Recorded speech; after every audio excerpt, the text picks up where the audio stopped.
आदाब दोस्तों, आज फिर बात करते हैं नगर पंचायत अशरफपुर की छौछा के नगर अध्यक्ष के बारे में।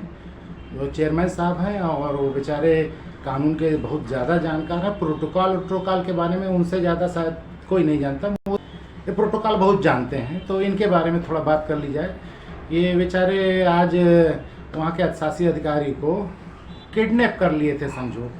मतलब वो अधिशासी अधिकारी को इतना पीड़ित किए कि उसने अपना अंदर से दरवाज़ा बंद कर लिया, ये लोग बाहर बैठ गए और उसने पुलिस बुलाई। पुलिस के सामने भी उसको नहीं जाने दे रहे थे, उससे कहलवा लिया ज़बरदस्ती। बार बार कहे कि आप बताओ आप ईओ हैं कि नहीं। उसने कहा मैं आज से ईओ नहीं हूँ। तब बोले तब जाइए।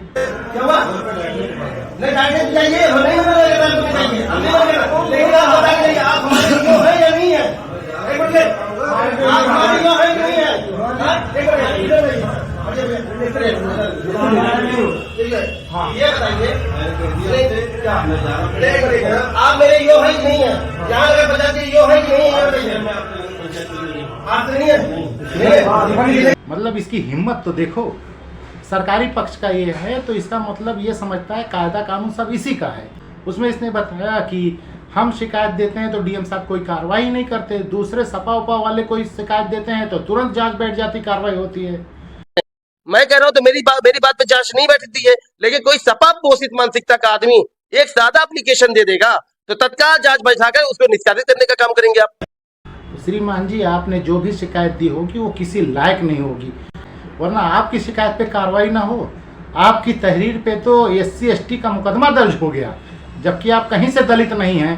नाम भी गुप्ता लिखते हैं और शायद हैं भी गुप्ता, वो दलित में आता नहीं, लेकिन आपकी तहरीर पे थाने ने SC ST का मुकदमा दर्ज कर लिया और कहते हैं कि मेरे लिखने पे कोई कार्रवाई नहीं होती। और जहाँ तक सपा वाले या दूसरे लोगों को, वो तो आपका एक आरोप है, नौटंकी है, सपा बसपा भाजपा लगा रहे हैं। किसी भी आदमी के कहने पे या शिकायत पे आज तक आपके खिलाफ कोई कार्रवाई नहीं हुई। अगर कार्रवाई हो जाए ना तो जितना कांड आपने किया है, अलग अलग कांड की सजा होते होते आजीवन जेल में रहेंगे। टिल हिम डेथ होगा उस पर कि मरने के बाद जेल से बाहर निकलेंगे। अब मैं गिनाता हूँ आपने कितने कांड किए हैं और कितनी शिकायतें हुई हैं, उस पर कोई कार्रवाई नहीं हुई। कहाँ से शुरू करूँ? जहाँ से कहूँ वहाँ बता दूँ। टैक्सी स्टैंड का ठेका आपने निरस्त किया कि वो पुराना ठेका जो था वो चुनाव के लिए था, उसके बाद फिर हम नया करेंगे, ठीक है। डीएम ने कहा कर लीजिए, आपने फर्जीवाड़ा किया, उसकी शिकायत गई, डीएम ने निरस्त कर दिया। फिर बोला कलेक्ट्रेट में होगा। कलेक्ट्रेट में जिस दिन ठेका होना था, आपने एक बाबू के कार्यालय में 6 लोग को बैठा के बोली करवा ली और कहा हो गई बोली, जबकि डीएम को इसके बारे में पता ही नहीं। जब डीएम ने कलेक्ट्रेट में कहा है तो वो वहाँ का अध्यक्ष है, उसके जानकारी होनी चाहिए। आपने क्या लिख के दिया? डीएम साहब मीटिंग में रहने लिए हमने छेड़े नहीं, हम कल ही कह ली। अरे बाप का घर बना हो क्या? डीएम साहब मीटिंग में है तो हटा दो, या डीएम साहब को संज्ञान में लाओ कि वो कुछ ना कुछ व्यवस्था करेंगे। आप व्यवस्था करने वाले कौन? लेकिन आपने व्यवस्था कर ली। जब उसे शिकायत दी गई, जांच हुई, जांच में आरोप सिद्ध पाया गया, लेकिन आप उसी टेंडर प्रक्रिया के आधार पे आपने कार्यादेश भी जारी कर दिया। बहुत प्रोटोकॉल गिनाते हो ना, तो बताओ इसमें आपने सिंगल अपने हस्ताक्षर से कैसे आदेश जारी कर दिया? जो आपने पहला कार्यादेश जारी किया है उस ठेकेदार को, उस पर ईओ की दस्तखत नहीं थी, तो आप कौन बड़का अधिकारी है जहाँ आदेश देने वाले? प्रोटोकॉल यही जानते हो, ठीक है। उसके बाद उसकी शिकायत दी गई, उसकी बृहद जांच दी, डीएम ने कमेटी बैठाई, एडीएम को आदेश दिया कि इस पर आप कार्रवाई कर दो। एडीएम ने 24 अप्रैल 2024 को एक आदेश दिया कि ठेकेदार से वसूली का काम लेके नगर पंचायत खुद वसूली करे और खाते में जमा करे। आपने जमा करवाया, करने दिया, ईओ को वसूली करने दी। आपने ईओ से क्या कहा? 25 तारीख को मैंने डीएम साहब को लेटर लिख दिया है। तो आपके लेटर लिखने से क्या होता है? आदेश कर दिए क्या डीएम को कि 24 अप्रैल का आदेश निरस्त कर दो? फिर कहते हो कि 30 तारीख को हाईकोर्ट में रिट दी गई। चलो ठीक है, रिट दी गई, कोई स्थगन आदेश मिला? एडीएम का 24 अप्रैल के आदेश पे किसी भी उच्च अधिकारी या अदालत ने स्थगन आदेश दिया, लेकिन आप नहीं माने, वसूली कराते रहे, ठेकेदार आपका वसूलता रहा। और कब तक? 10 जून तक वसूलता रहा। 10 जून को उसने टोटल ले जाके 18 लाख कुछ हजार रुपये जमा किया, जबकि एडीएम का आदेश 24 अप्रैल था, उसके बाद ठेकेदार नहीं वसूल सकता था, लेकिन आपने नहीं वसूलने दिया। इसकी खबर दी जाती है, शिकायत दी जाती है, आज तक आपके खिलाफ डीएम ने कोई कार्रवाई नहीं की। आप रोना रो रहे हो, हमारे खिलाफ तुरंत कार्रवाई कर देते हैं। और बता दूं, जो आज आपने घटना की है ईओ के साथ, वही घटना इससे पहले अगस्त में की है। टेंडर होना था, टेंडर हुआ, उसके बाद फिर लोगों ने ऑनलाइन टेंडर भरा, टेंडर खोला जाना था। खोलने से पहले आपने ईओ को बंद कर दिया कमरे में, उसका डोंगल ले लिया और यही अभिषेक यादव जो बाबू है इससे मिलकर आपने बिना ईओ की मर्जी के टेक्निकल और फाइनेंशियल दोनों टेंडर आपने खोला। उसमें पाया गया कि आपका जो चहेता ठेकेदार है उसने बोली कम लगाई है, दूसरे ने 73 लाख रुपए शायद लगाई थी, उसको टेंडर मिलना था। आपने अभिषेक यादव से मिली भगत करके कंपैरेटिव चार्ट जो बनता है उसमें अपने आदमी का 73 लाख कर दिया और उस आदमी जो 73 लाख भरा था उसको नीचे करके कंपैरेटिव चार्ट ले गए ईओ से दस्तखत कराने की, सर इसको दस्तखत कर दिए। उसने कहा ठीक है रख दीजिए। उसने जब मिलान की ऑनलाइन टेंडर की तो पता चला तो चार्ट उलट दिया गया है, जिसने ज्यादा बोली लगाई उसको नीचे कर दिया, जिसने कम बोली लगाई उसको ऊपर कर दिया। यही ईओ था, लेके गया डीएम साहब के पास बताने की सर ऐसा ऐसा हुआ, मैं सस्पेंड हो जाऊंगा, मेरे खिलाफ कार्रवाई हो जाएगी। डीएम ने उसके बाद भी आपके खिलाफ कोई कार्रवाई नहीं की, ना अपहरण, ना किडनैपिंग, ना डोंगल छीनने का, ना टेंडर ओपन करने का कोई आरोप नहीं लगाया। जबकि चाहता तो डीएम आपके ऊपर एफआईआर करा देता और जिंदगी बर्बाद हो जाती है आपकी, कभी जीवन में चुनाव न लड़ पाते और अध्यक्ष की बात छोड़ो। लेकिन डीएम ने आपके खिलाफ कुछ नहीं किया, बस ईओ से इतने कहा कि उसको अपरिहार करके टेंडर निरस्त करके फिर से करा दो। जब वो अपरिहार करके टेंडर निरस्त करके फिर से कराया, आप चले गए थे डीएम के पास, सर ये ऐसे ऐसे कैसे कहा, तो डीएम ने आपको किस भाषा में समझाया था आपको अच्छी तरह याद है। उसके बाद अच्छे से टेंडर हुआ, फिर आपका आदमी ज़्यादा बोला, उसके बाद वो टेंडर पाया। डीएम साहब ने आपके खिलाफ कार्रवाई की, इतना बड़ा आरोप था, ईओ ने साक्ष्य ले जाके दिया था, वो आज भी ऑनलाइन है। जो टेंडर में बोली हुई थी आज भी है, अपरिहार कारण से निरस्त कर दिया, लेकिन वो क्यों अपरिहार क्या था उसमें, बोली दूसरे ने जीती थी, इसकी जांच फिर से हो जाए अभी पता चले।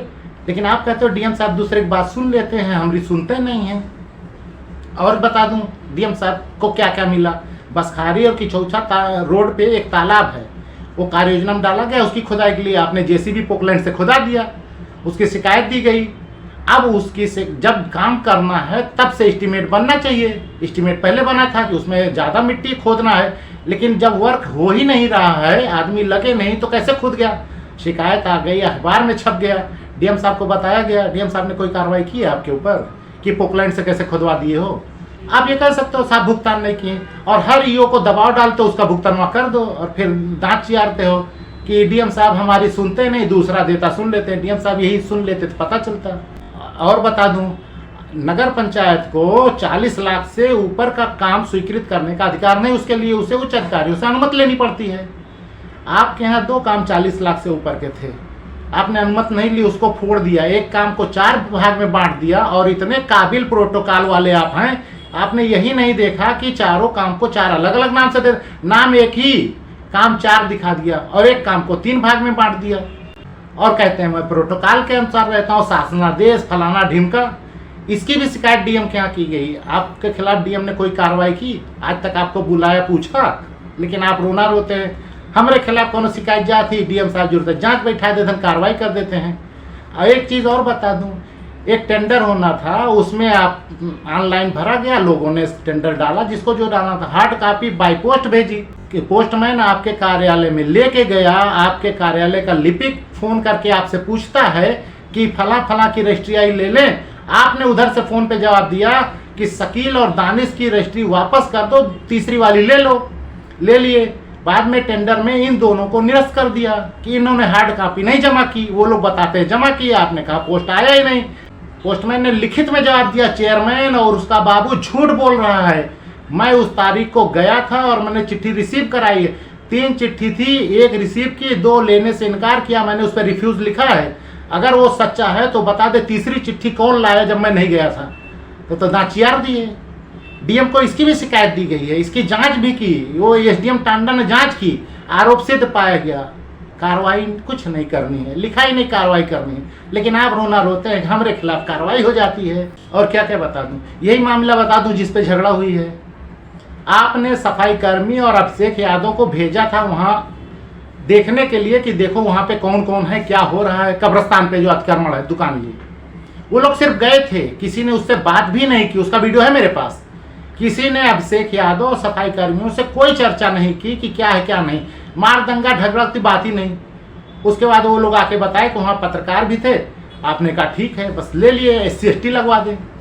उसके बाद 2 लोग SC/ST को तैयार किया, एक आउटसोर्सिंग वाला, एक कोई कार्यालय कर्मचारी, अभिषेक यादव, फिर दे दिया एप्लीकेशन थाने में। अब वो बेचारा एससी देने को तैयार नहीं, कि जब वो कहता मुझे कोई मारा नहीं, गाली दिया, मैं कैसे दे दूं।